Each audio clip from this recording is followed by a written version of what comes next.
So Nicole Hino, I'm a UX designer and researcher. A lot of my work, since it involves technology, a lot of my work involves influencing product and less often policy. But in my work, I do a lot of discovery research with federal agencies, nonprofits, communities that engage in public services. So this was a great opportunity to work with youth in a public library setting and apply my background to this type of work. My name is Ayana Smith, and I'm a community organizer from New York City. I got involved in this fellowship program kind of on chance. I was encouraged by one of my mentors at the Department of City Planning, being an early career professional. And I picked public libraries because public libraries have always been a refuge for me, spending a lot of time in the public library located within my high school, but then also the ones that I existed around locally with the state of the world, particularly interested in like how young people were finding third spaces, what third spaces probably needed. Hi, I'm Rajesh Sankat. I'm a civic engagement practitioner and community centered designer originally from Toronto, Canada. I grew up going to some incredible Toronto libraries.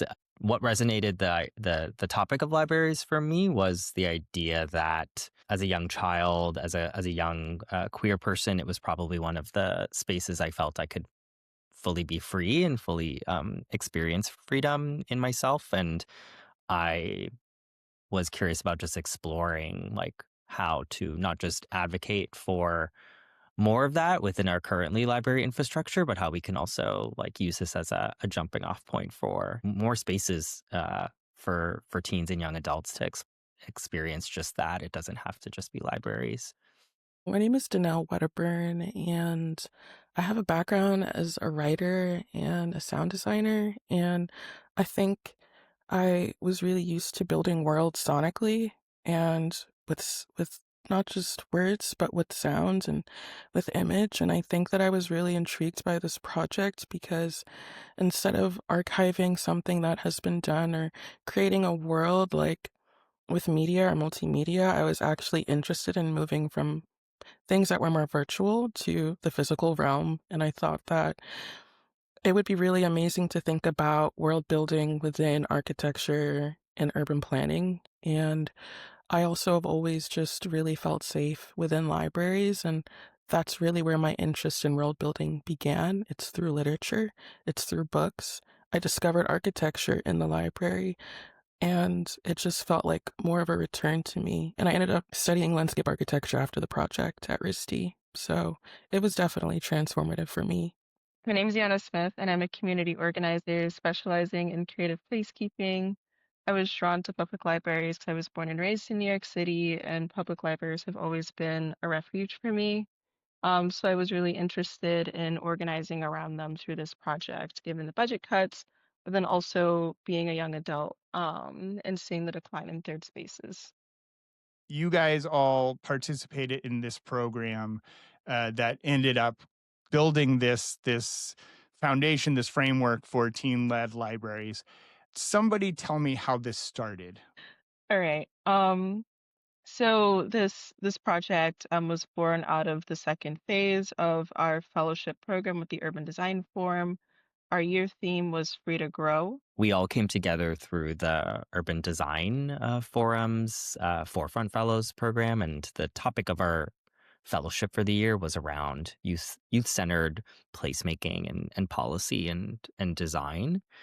And the fellowship is divided into two semesters almost. So the first semester is more around like group orientation. You do a lot of field trips around the city. We met with a lot of like DOE teachers and principals. We met with folks working in like different youth organizing spaces across the city to kind of orient ourselves.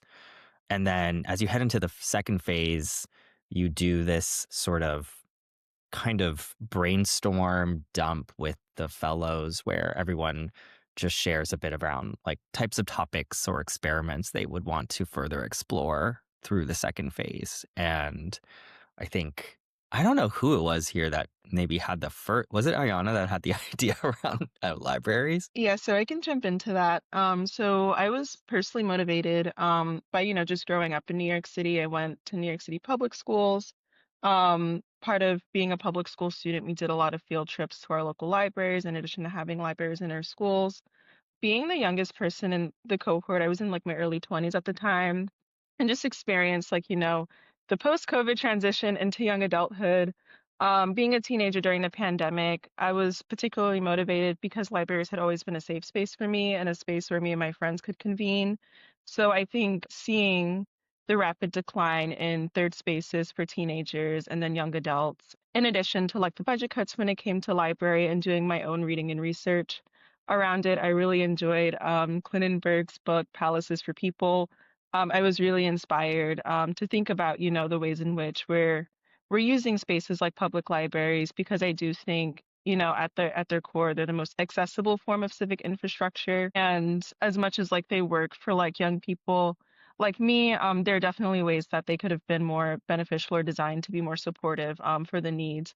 As we have a new generation that, based on some of the research I guess we'll talk about today, has communicated to us and our team have struggled building those relationships and communities and a sense of belonging in those types of spaces.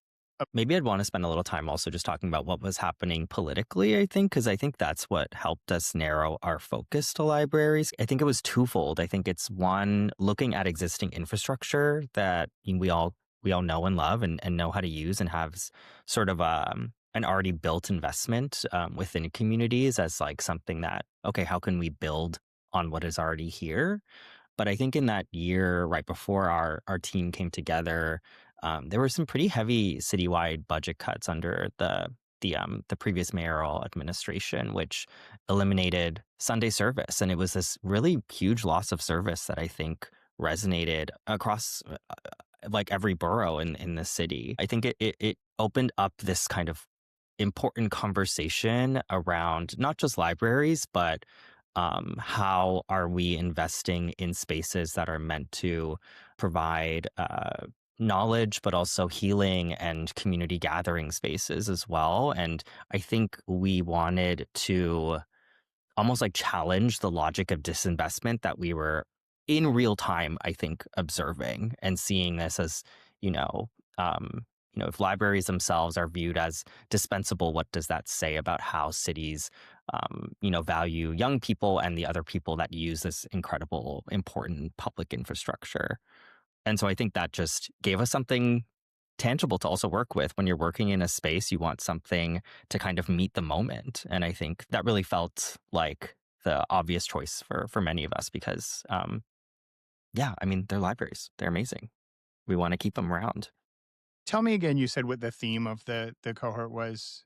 It was called Free to Grow. And I think it was all around youth-led design, placemaking, essentially just kind of thinking through like how can we like right size our public spaces so that they promote youth agency. Who can talk to me about like when in the process the youth who ultimately were involved in co-creating this project, how did they connect and when and what did that process look like?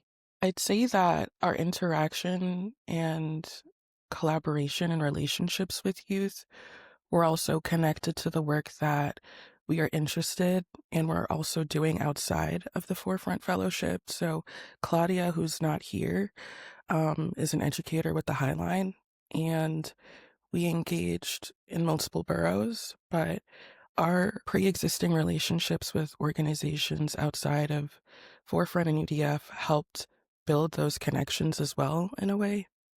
So just as an example, Claudia's relationship with the Highline, she already had a really deep relationship with educators there, with youth there. And I think if there's already a trusted adult in the room, if there already is an established relationship, it does make it a bit easier to kind of get into co-creating youth-centered design.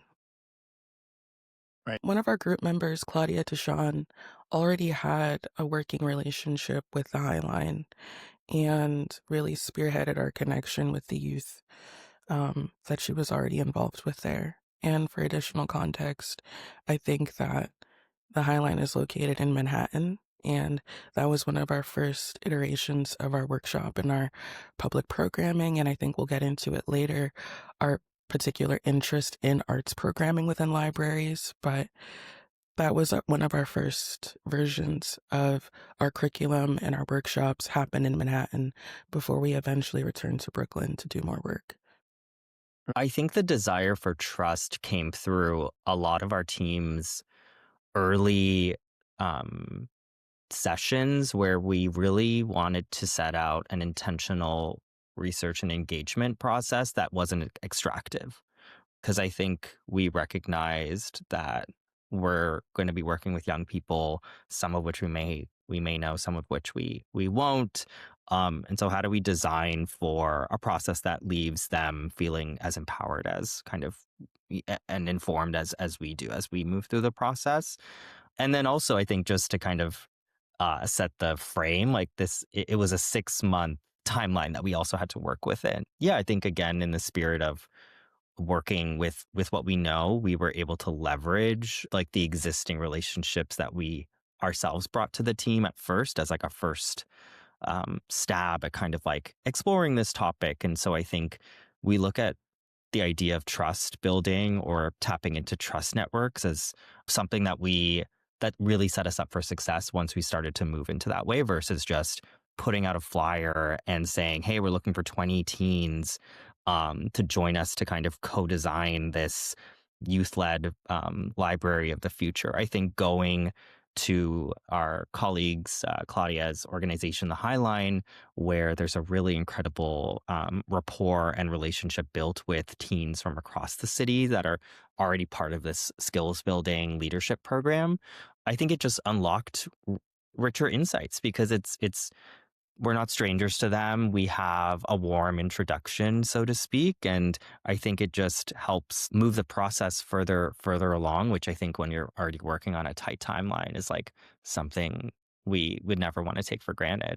Yeah, and I think to build on what Rajesh was sharing about trust, I think the level of intentionality we had too. So we know, at least I know, like from my work experience, young people gravitate more to young people. So they also want to see like age peers who are in their teens, early 20s, mid 20s, leading and co-facilitating the work. So by bringing on some of the youth that Claudia had been working with, and I think myself too, because surprisingly, I'm an adult. That shocks a lot of young people I work with. That connection and stuff like that creates a safe space where they feel comfortable kind of opening up. But I think also like it does foster a curiosity amongst young people when it's like, hey, like, this person who's around my age is doing this really cool thing. I never really thought to do that before.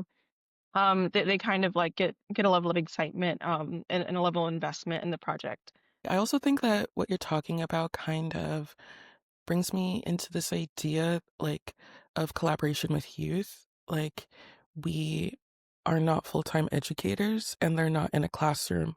It's not quite peer-to-peer learning, or even it could be peer-to-peer learning if, especially like with Ayana, like, I think that in kind of creating like an equitable or a collaboration that feels good and that has the capacity to actually grow over time, when you're building trust and you're still getting to know one another and to sense one another, that is almost being baked into the collaboration as well. I think we're also learning about youth-centered design through our fellowship while we're collaborating with youth who are also learning about architecture, urban planning, urban design. And when I was 16, I was aware of architecture. I was aware of planning. I wasn't aware that 16-year-olds could plan and design at that age. And I think like that was most exciting and enticing is thinking about youth not just as co-collaborators, but the idea that they can create, like they can design, they can remake and reshape their neighborhoods, like with or without our presence in the room too. So I think that was something that we were all really intrigued by as well, like as we were creating our curriculum and running the workshops and being really open. It felt like a really great creative exchange and collaboration as well. I'm just going to say I'm so happy to know that you brought up the co-creation aspect here.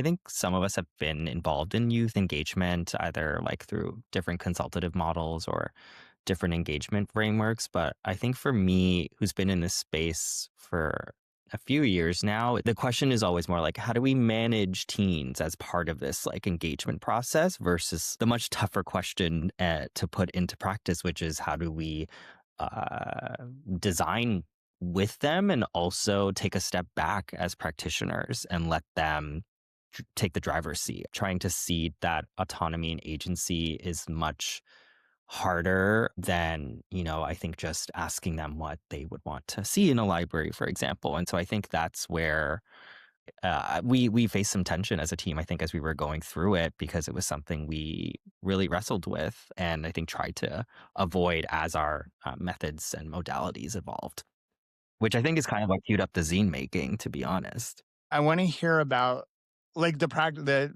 tactical. How'd you do it? Like, so how did you involve teens? What were the sessions like? How often did you work with them? Like, give me a map out the program. What did it look like from the perspective of the participants? I think even before the zine making, there was just with our colleague Claudia, just created this very thoughtful curriculum that very clearly outlined the objective and kind of like outlined what each session would look like and the outcomes that we anticipated. And it was always just kind of grounded in the fact that this should be kind of a very collaborative process, very much a co-creative process with our team participants. And even during our discovery workshop sessions, like I think when we were identifying what population to work with, I think there was quickly a need to work with teens who maybe were intrigued about the library idea because they had such strong connections to the library as youth. But then as they grew older, it's kind of like the library wasn't as welcoming to them as teens. So a lot of people, when they imagine kind of a library, a space to kind of like relax, be free, do their homework, go after school, a lot of teens describe something like a private place, like Barnes and Nobles on like 14th Street. So they would describe kind of that cafe setting at Starbucks where they can just do their homework, have a coffee, have some snacks. So that's a different imagining of a third space. And so they were excited about having that kind of setting in a public library. So I think just kind of going back to the idea of involving them throughout the whole process, starting from the discovery and kind of opportunity identification phase. We primarily used art and design as pedagogy when we were trying to introduce the idea of remaking, rebuilding, recreating a library. I think Claudia's experience at the Highline with both arts, with both ecology, really shaped that curriculum really heavily. Like, so for example, we use zine making and primarily as our tool for creative exploration. There were also really great discussion prompts.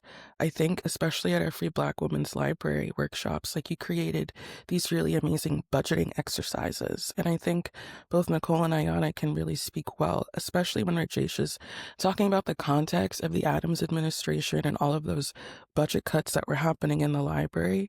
That was also becoming really present in the zines the students were making, talking about wanting to have these spaces, wanting to go to the library on a Saturday and Sunday, but Sunday service no longer exists.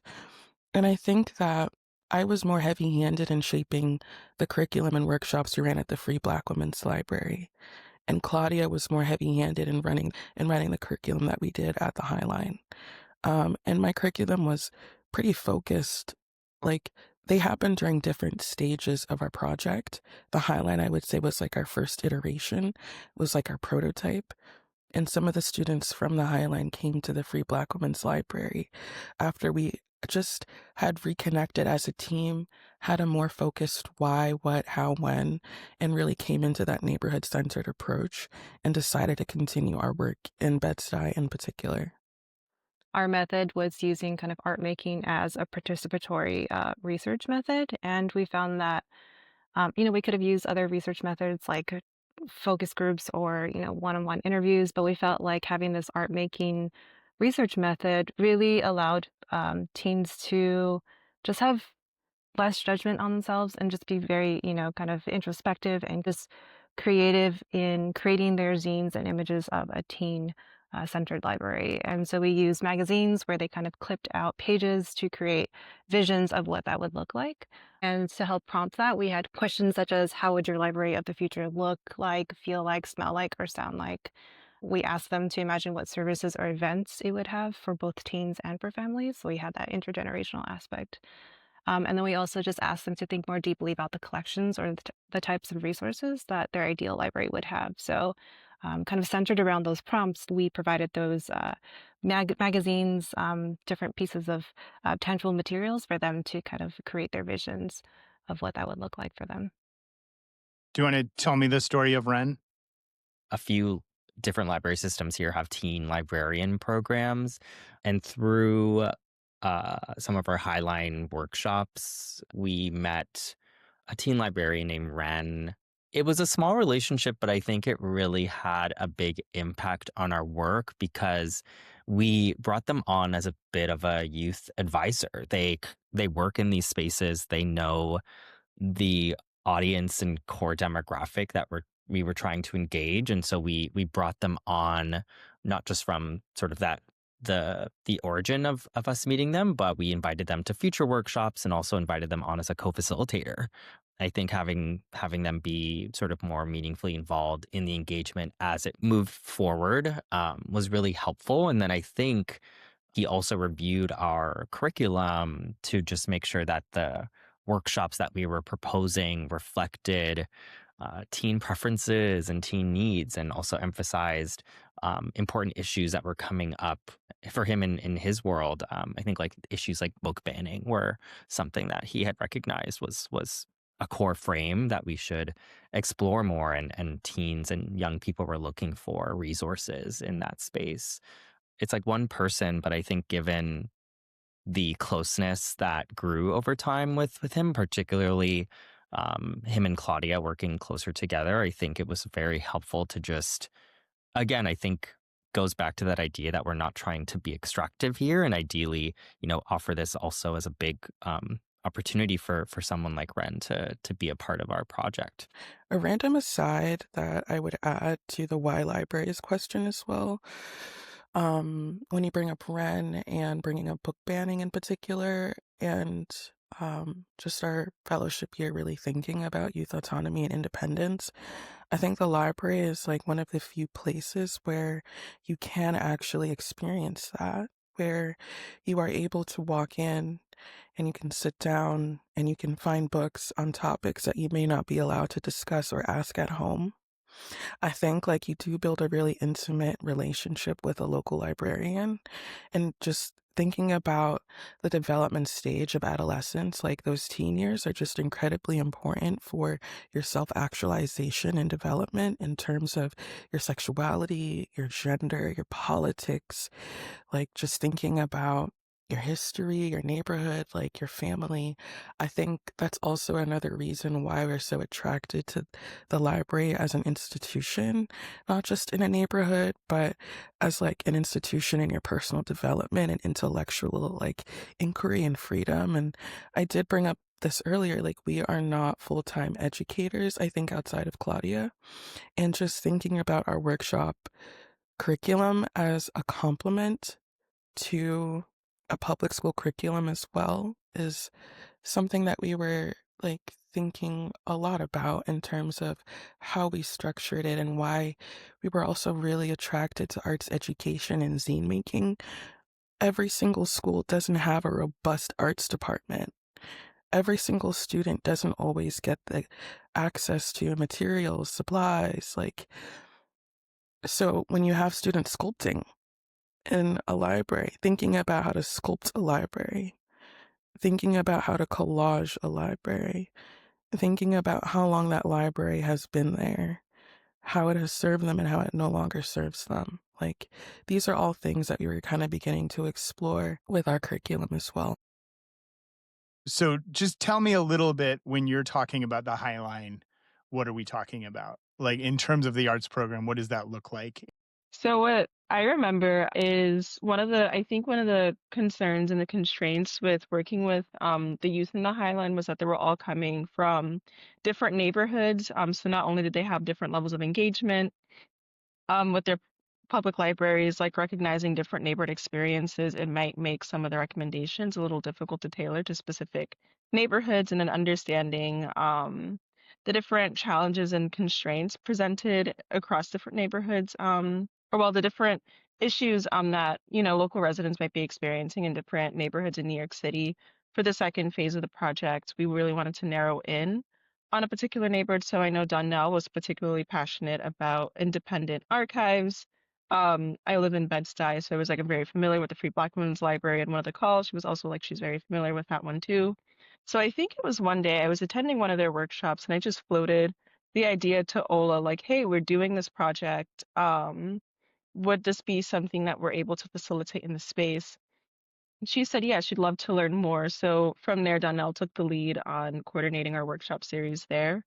And I think with the neighborhood scale approach, we also changed the way we were trying to engage youth. So we did do a lot more community organizing related work that included like producing a flyer, not only for Ola to promote the event, but for us to go out and individually or in small teams canvass the neighborhood surrounding the Free Black Women's Library. So it's close-ish to the border of Bed-Stuy and Bushwick. So that's where a lot of our flyers went up, and it looked like going and talking individually with young people on the street, like, hey, do you have a second? We're doing this workshop series in this space, but also putting flyers up around both neighborhoods, so bus stops, lampposts, like anywhere where like the tape would stick, our flyers were at. Another thing informing it too was kind of speaking to what Donnell was saying, like there's a lot of people moving into New York City, and gentrifying neighborhoods in particular. A lot of young people are expressing the most concern about not having accessible third spaces. You know, people are filing 311 complaints against them, or calling the police because it's too loud, or they're behaving in ways that people don't find, decent in public settings. So focusing on neighborhoods like that. Yeah, Ola O'Rourke is the founder of the Free Black Women's Library in Bed-Stuy. I think the earlier workshops with our Highline teens, it was like an early discovery of this work. And I think as we were, I guess, moving or transitioning to the next phase of our research, I think it was Danelle that had surfaced this idea around exploring alternative models of libraries that already exist in our libraries. We know that there are the institutionalized, Brooklyn Public Libraries, New York Public Libraries, but there are also real tangible spaces that have already been created to fill this gap, with a little bit of curiosity around the Free Black Women's Library as a bit of a community care center, but also a social art project. And I think blended our research goals with our methods kind of beautifully and offered us a new space to explore this work in, that if we had just maybe stayed within the confines of like the traditional library, it may have been a little more difficult to do. Because I think it's like what we're trying to do is imagine what does a future library space look like to you. I think just doing those in your, institutional libraries, I think it may confine the discussion or confine the discourse. I think by putting people in a new space that is a result of someone asking that very question and deciding to build it, I think is kind of huge. I'm thinking about our first, I don't know if it was phase one, but at one point we took a field trip to the Stavros Niatros Foundation Library. And they have a beautiful like teen center on the lowest level, like kind of feels almost exclusive to teens. And so it's kind of like this special space where you go downstairs. It's a beautiful building, first off, in Midtown. But when you go downstairs, it's just kind of this special space for teenagers on one side and then younger kids on the other side, so they have their own dedicated space, and you even have to like crawl through like some things to go to like the special kids space. But for the teen center, it seems so vibrant and lovely and energizing for for the patrons that go there. There's a lot of like posters and like Polaroids of teens that kind of work there or volunteer there or just like frequent that space. So I think that kind of represents a place that is ideal. There's like We've talked a lot about libraries that might be lacking or teen centers at libraries that might be lacking, but this was an example of what it could be. And so that space, um, the Free Black Women's Library is another space that represents a different type of way, a different model. And I think those two kind of stick out to me as, different types of ways to do it, but definitely, potential to imagine a different space for teens. I think when Rajesh was talking about the budget concerns that were happening when we were doing our project, like we were also thinking about like the New York Public Library, Queens Public Library, BPL, like these are major institutions that have millions of dollars in funding. And these small archives, like the Interference Archive, the Free Black Women's Library, it's a totally different financial structure. They're a lot smaller, they're a lot more nimble, a lot more dependent on community support and funding. And we were interested in kind of exploring libraries in multiple ways as well. And if you're talking about, like reimagining an institution, like it doesn't have to be reimagined into another public institution. And I think the Free Black Women's Library is serving the public without like being like an official Brooklyn Public Library branch. I think Ola has done like some amazing things within that library. And one of the reasons why we even got into like having like a June Jordan centered workshop in that space is because her programming is like amazing and there are themes for every month. And I was like looking through our documents because it feels like a lifetime ago. But I think the themes for the month that we were there was Liberation, Caribbean Heritage Awareness Month, Pride, and Queer History. So I think we were probably there like in June of like 2024, and we were responding to what her interests were and what our interests were, and having a neighborhood centered approach. There's a period pantry, they're free books, and also that style of giving and receiving, of trading books, is something that also is intriguing to me. You don't have to have a library card with an address to walk into the Free Black Women's Library and to receive a book. And when I was learning about architecture and urban history and planning, I was self-educating within libraries. And when I was learning about June Jordan in my early 20s, she was self-educating within libraries about architecture as well. And a little cute fun fact, this branch, I think, has now been renamed and repurposed, but she was studying architecture in the Donnell Library, which used to be a New York Public Library branch, I think on 53rd Street, that's now been renamed. And I was like, wow, this is perfect. June Jordan was in the Donnell Library learning about architecture and urban planning, and now we have a chance to go to a library where not a library, but a neighborhood that she spent a significant amount of time in to teach young Black and Brown students about architecture and planning. And I just felt like if we're having a neighborhood centered approach, if we're thinking about architecture and urban planning and reimagining what a library could be, we wanted to have that neighborhood centered approach so the youth that we worked with could continue to go there. They didn't have to take a train for an hour or 2 hours to go and commute to come back there. It's like the Free Black Women's Library is already within the fabric of Bed-Stuy. If the students are there, even if our project is over, that relationship they have with that library will continue. Ola had already done like so many creative zine making workshops. I think what was really unique about what we did in her space was almost zine making. I just love the history of it and the tactileness of it, and you're collaging all of these different elements together to tell a story and a narrative. But I feel like our pedagogy and curriculum was a form of zine making and collaging as well, because we all come from all of these really unique disciplines. Like Nicole is an amazing UX researcher and designer and created this really rich archive of all of the student work that we created. Ayana has a really great background in organizing and urban planning, and really pulled us into having an intentional way of interacting with youth, having like meaningful collaborations that are not extractive and temporal, like, and also not just talking about youth. Ayana was the youngest member of our cohort. And in some ways, this peer-to-peer learning that's happening, that trust that's happening because somebody who is like 18 and just starting their college program can see somebody who's like 21 or 22 and just finished and is already working as a planner.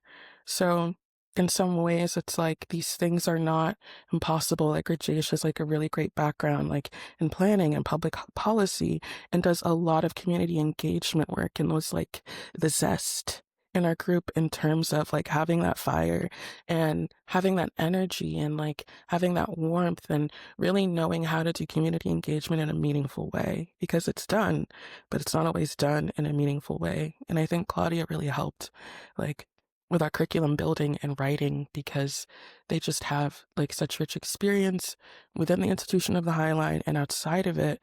And it was like really great to be able to mind meld with her, like as an arts educator, to think about how to use like collaging, how to use sculpture, how to use poetry, because we did introduce poetry into the workshops as well.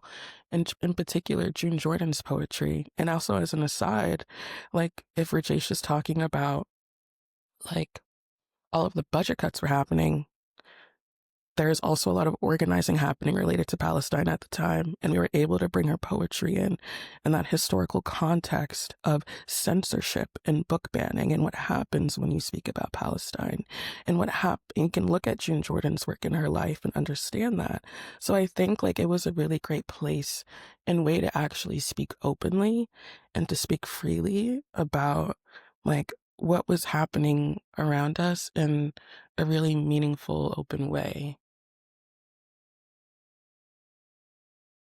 I think if it sounds like there was a lot going on in this sort of like 6-month time capsule, is because there was a lot going on. We were experimenting with art as a research modality. We were also trying to grapple with the question of, what does it mean to create a teen-centered library and why is that needed? And how does that ladder up to, um, you know, uh, the main core thesis, which is how do we create cities that are serving the communities who live and breathe in them.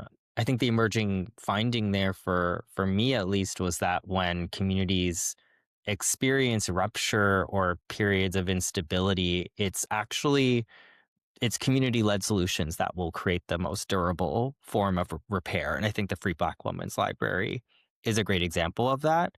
I guess for me, it's like there are so many knowledge systems out there that aren't properly honored in civic design and are left kind of on the wayside because they don't fit the engagement frame that a lot of engagement practitioners might be more familiar with, because I think it's harder to kind of tie it all together. And also to go back to the importance of trust building, these things take time. I think very quickly realized like, something if we could go back is that maybe moving slower. Like I think something around like pacing it to the people would have been more important and intentional when working with young people in particular. I guess make a case for me of why what you did was important and what it left you with. I mean, there were a lot of, I think, learning lessons that we've mentioned that came through this as, I guess to take a step back, like the five of us were kind of moving through this process, and I think each experiencing um, different takeaways as it relates to our own personal practices, because we all do this work in different capacities and in our professional lives and our personal lives. I guess for me, I think a lot of about the concept of like ambiguity tolerance as it relates to engagement processes like this, where as you move through a process, are you creating more opportunities for people to work with ambiguity? And I think with the idea that people and communities at large that can work through those tougher questions together have stronger networks of care, because they can support each other. They know that they can lean on each other. And so I think as that's like a broader paradigm for, I think, how I I guess look at this work is around the idea of like when you involve young people into this process, it requires a level of honesty, I guess, and adaptability of a design process that wouldn't happen if you didn't. And I think because of that, I think the young people that we worked with offer this a bit of like a destabilizing force in the traditional kind of like top down engagement that usually happens, because they will ask questions that we as adults may have like learned to avoid over time. They will call you out on assumptions. They will ask the tough questions around like, well, what do you mean by that? Or how is this going to happen? And I think those are tensions that I think as we get older in like engagement work, we tend to smooth over. But I think, that disruption is needed because it eventually led our team to some really clarifying moments, which is, how do we use this work to like promote not just teen-centered libraries, but centered like libraries that work for everyone, and then public spaces and public institutions that work better for everyone. I guess I look at this as a moment where we went into this with like a bit of a collective imagination, and we came out of it feeling like, right, sometimes it is worth it to put in the extra work to just think through something that might not be real for a decade or even longer, but the value is in the process, not the product, I guess, so to speak. As a UX designer and researcher, I do these kinds of like design thinking workshops a lot with different communities, but never really with youth. And so this was a really great opportunity to meet with a demographic that I don't usually work with. And I just was so not surprised by the actual process, but just like the outcome and the level of engagement that we saw throughout this whole very accelerated 5 or 6 months working with youth. We um, engaged in these very creative art making workshops, but the outcomes of these workshops were these beautiful zines that had very clear themes of what youth wanted.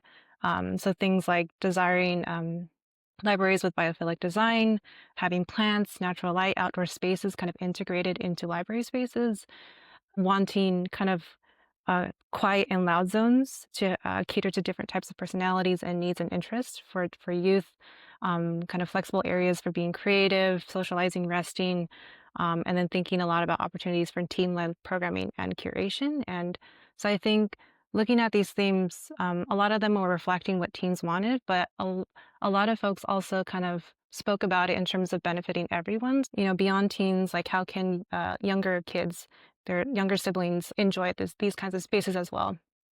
Older people, maybe unhoused populations. So they're thinking very broadly about like what would be nice for them, but then also for the bigger community. So I think kind of stepping back and reflecting on that experience, it was just such a great opportunity to be surprised and just humbled and just honored to have engaged in this process and hear these kinds of outcomes and thinking about the wider community. I mean, I think my perspective is very similar to Nicole's. What stood out to me the most was just how creating space through art making and obviously like that being a self-reflective practice, but then the share out component led to a lot of generative conversations we often don't associate with youth, particularly teenagers. Like I was really moved by, I think his name was King, he was 14 years old. His comment about like how with public libraries he wished there was just more spaces for socialization. He feels like he personally like did not have a lot of experience having healthy communication with his age peers. So being reflective in the fact that like this is also a self-development and personal development. Well, this is valuable for his own like self and personal development too was really moving. What I found most beautiful was thinking, even though our projects had the intention of working with teens and adolescents, I thought that it really opened my mind up in thinking about where teens sit within their families, like, especially when they bring younger siblings to workshops as well. And just thinking, when you think about like scale and like we have like this neighborhood centered approach, but just thinking about teens is like almost a little portal into a family, and thinking about how libraries do need to serve teenagers, but they are social infrastructure. And I was just thinking about where teens sit in their family infrastructure, like in a familial architecture. My other takeaway was just like the mutuality component and being really intentional and working with the Free Black Women's Library and how not only do we produce these recommendations for like, the broader planning field, which is like who our target audience was in our culmination event. But the fact that like individual libraries and individual independent libraries can take our findings and kind of implement them. Because when you speak to like library workers, they really do want to improve when it comes to how they engage young people within their spaces. And it becomes like an advocacy tool as well. Like, hey, we need more funding because it'd be really wonderful to like include natural lighting. If there was a whole like project center around this that they can leverage and bring into the conversation, and just having those conversations spark within the spaces given the volume of people who were interested in our project and keeping up with the work after we completed it. We started to, I guess, meet teens and just talk to them about like their lives and livelihoods. And I think something that surprised me was the idea that the design features or elements that came through our engagement with young folks were pretty transversal. Like they weren't. I think there's a myth sometimes around engagement when it's like when you engage with young people, they're going to be very focused on themselves or just like not provide anything beyond maybe their immediate perspective. But I think we noticed the opposite as a team, which is like their elements were around making it like more friendly for everyone. And I mean, who wouldn't want a little cafe in their library, or who wouldn't want more like biophilic greener like design and greenery in their library? And I think to connect it back to what Danelle said is like I'm wondering if that is like a product of the fact that like young people are in between worlds. A lot of them are like caretakers in their family. They are like raising younger siblings. They are also expected to be an adult and like start to think about college and university. And so they are straddling many different lives within themselves. And I think that allows them to really step outside of their own perspective in ways that I would wager some adults can't do that. Some adults get really stuck in their own like paradigm. And so that may be something that I don't know, I'd be curious to explore that further. I think that what I'm most excited and intrigued by in terms of the education aspect is bringing this awareness of not just the fields of architecture, urban planning, and design, but this awareness that they can really reshape this field. And we're thinking about it through like a library centered way, but it's more so having students walk away knowing like this abandoned storefront, it can be something. I don't have to go get a master's in architecture to be able to build and to create something. It's like this awareness of how to repurpose, how to redesign, how to recreate not just libraries, but it's this understanding that they don't have to wait until they're in their 20s or 30s to do it. It's something that they can kind of begin to explore now. It's something that they can share with their peers and begin to do now. It's like we've we've shared some resources, we've shared some tools, but I'm hoping like in 5 years, like if we circle back with some of these kids, like it's like I studied architecture, I studied planning, or I studied something totally different, but I remember these workshops, and this workshop helped me to be able to understand my library in a much different way. It helps me see my neighborhood and the history of my neighborhood in a much different way. I think when Rajesh is talking about how community engagement is done in that top-down approach, it's like, I hope in some way we were able to kind of break that or shatter that. And it's not like we come to you for recommendations and we design, but we're actually kind of beginning to distort or destroy that kind of dynamic.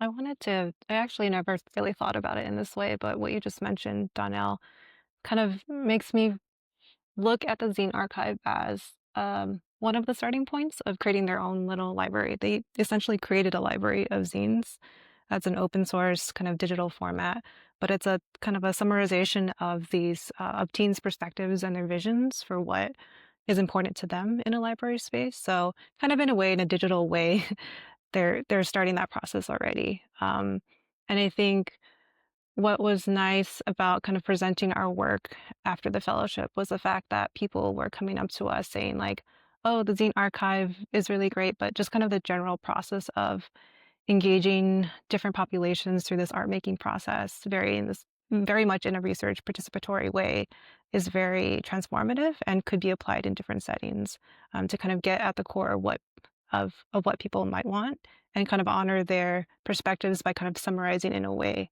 that can be then given to policymakers to kind of consider, like, what are their needs and what are, kind of guidelines to follow when kind of implementing public design.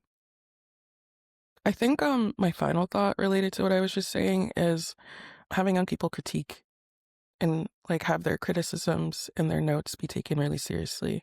Um, like I think in our workshops, we're not just introducing like these design concepts, but it's like, look around you. Tell us what you actually really think and how you feel and how you're assessing your environment and your neighborhood. And it's on one aspect, it's making that change, but another aspect is recognizing what changes need to happen and taking on people really seriously as critics of their own environment as well. Yeah, my final thought too is mostly on the context and framing, which is public libraries being one of the few spaces that you can kind of just enter without being asked questions or really talked to. Like if you just want to go into the space, you go into the space. 'Cause there's a lot of other spaces that are geared toward young people. You think of public schools, you have to be a student to be able to enter that space. You think of community centers if you're under the age of 18, you need to fill out some sort of paperwork. And oftentimes, if you're in that community center, it's for programming. So you have heavy, contact when it comes to their staff. So libraries being a space where it's kind of like unstructured. I can go and like be and exist somewhere else, essentially. Yeah, so Nicole, Ayana, you had mentioned Prince Chad's quote. I think you had mentioned King. His name was King. And I'm like, that makes sense because he did kind of act like very mature and like just own the Thank room. you. But if Thank you we for wanted to fact correct checking. that, yeah, Prince Chad. Prince Chad.